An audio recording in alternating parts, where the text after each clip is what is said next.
This way forever.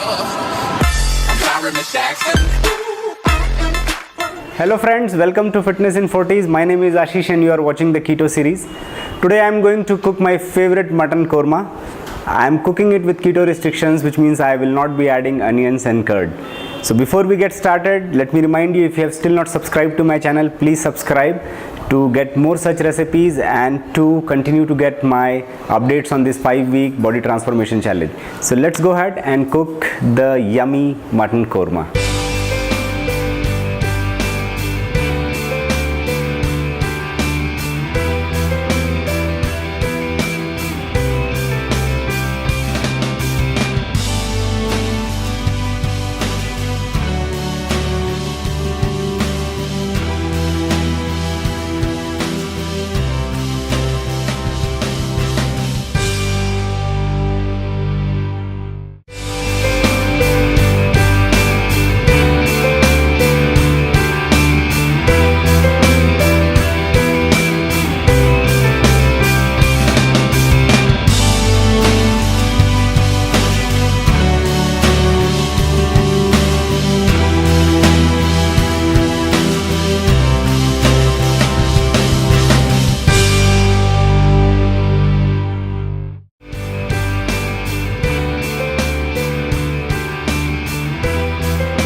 So friends, the mutton korma is ready. I am having it with keto roti.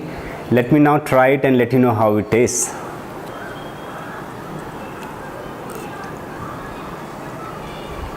It tastes pretty good. So guys who are doing keto can try out this recipe. People who are not doing keto can try this recipe, but can add little bit of curd and onion paste. So guys, keep watching my channel. I'll be back with many more such recipes. Until then, have a good day, keep exercising, be fit. Thank you. This way forever.